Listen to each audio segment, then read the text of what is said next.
जिंदाबाद जिंदाबाद, वरना चक्का जाम करेंगे, वरना चक्का जाम करेंगे, वरना चक्का जाम करेंगे, वरना चक्का जाम करेंगे।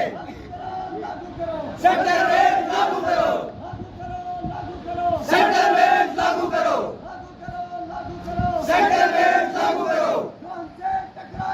चूर चूर हो जाएगा, चूर चूर हो जाएगा।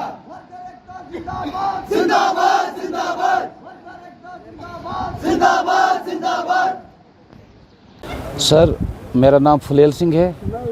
सबसे पहले मैं आप मीडिया वालों का धन्यवाद करना चाहूँगा कि शुक्र है कि हम जैसे गरीबों की, मजलूमों की हमदर्द दिलों की बात सुनने के लिए आपने जो कष्ट किया है, उसके लिए मैं हार्दिक दिल से आपका स्वागत भी करता हूं और अभिनंदन भी करता हूं।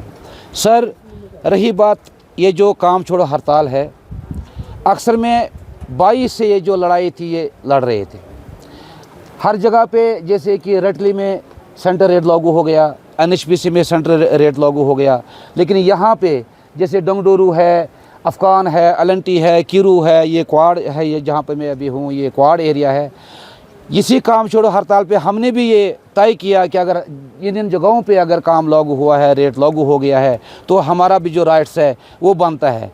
लेकिन दुर्भाग्यपूर्ण की ये बात है कि यहाँ की मैनेजमेंट, यहाँ की CVPP ने जो वर्करों के बीच में खिलवाड़ किया कि वर्कर जो स्ट्राइक पर, काम छोड़ो हड़ताल पर जो मजबूर हुए, इसकी ज़िम्मेवार CVPP है और इसकी ज़िम्मेवार मैनेजमेंट है कि उन्होंने वो रेट लागू नहीं किया।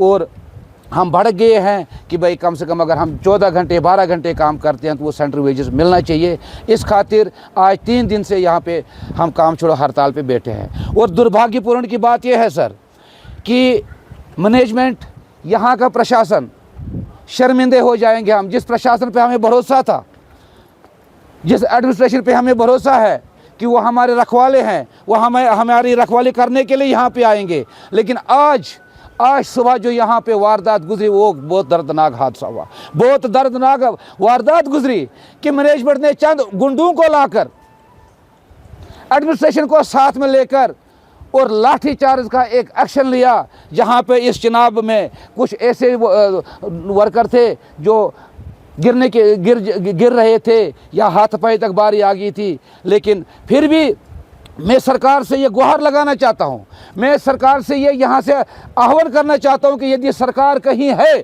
तो हम जैसे गरीबों को बचाए।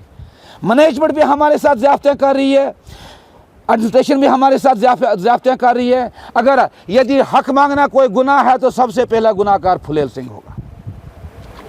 अगर अपने राइट्स, अगर वर्कर एक गरीब आवाज़ अगर उठा रहा है कि हमें अपना हक चाहिए, हमें अपने राइट चाहिए, अगर वो राइट, वो हक अगर यदि मांगना है तो सबसे गुनाहगार हम हैं। अगर हमें हक मिल जाए तो प्रॉपर्टी हमारी है, ज़मीनें हमारी गई हैं, जायदादें हमारी उजड़ गई है। हम गरीब देहाती लोग हैं, पसमान इलाके के रहने वाले हैं। आप सर मेहरबानी कीजिए, आप ऊपर जाके देख लीजिए, त्राही त्राही हो रहा है सर, त्राही त्राही हो रहा है। माल मोशों को पानी तक पीने को नसीब नहीं है, इंसानों को पानी पीने के लिए नसीब नहीं है। अंदर से इतने बोरिंग कर करके खोखला बन गया पानी। जो ऊपर वाले की बख्शीश चीज़ थी वो भी समाप्त हो चुकी है। वहाँ के लिए एडमिनिस्ट्रेशन को देखभाल नहीं है। तहसीलदार एडमिनिस्ट्रेशन से मैं कहना चाहूँगा कि सामने में तहसील में कुर्सी पे ये बैठते हैं और सामने पे हमारा इलाका है। कभी दौरा लगाया कि उस गरीब इलाके में क्या हो रहा है, वो एक सारी दौरा लगाया कुछ इलाके में क्या हो रहा है, कभी नहीं। यहाँ पे आके ठीक है, हम कदर करते हैं उनकी भी, ठीक है मैजिस्ट्रेशन है, हम आदर सत्कार करते हैं उनका, लेकिन कम से कम हमारा फरियाद तो कहीं हद तक पहुँचे। इसलिए मैं निवेदन करता हूँ सरकार से भी कि प्रशासन से भी कि कम से कम वर्करों को बचाए। यहाँ जगह जो है वो प्रोजेक्ट्स में यूनियंस भी हैं, यूनियन का क्या रोल है? यूनियंस का जहाँ तक रोल्स था, जो 12-13 कमेटी ऊपर वाले जो सेंट्रल कमेटी के लोग थे, कीरों में जब रिटेचमेंट होने लगी, वहाँ पे 34 से 35 के बीच में लोगों का फाइनल हुआ। हमें आम वर्कर को कोई पता नहीं लगा कि फाइनल हुआ तो क्या हुआ, एग्रीमेंट हुआ तो किस तहत हुआ। उनको चाहिए था बीच में आके दिखाना, ये देखो जी ये बातचीत हमारी हुई है, इस हिसाब से ये एग्रीमेंट हुआ है, इस हिसाब से जो वर्कर, उसमें भी लोकल सबसे पहले। क्यों?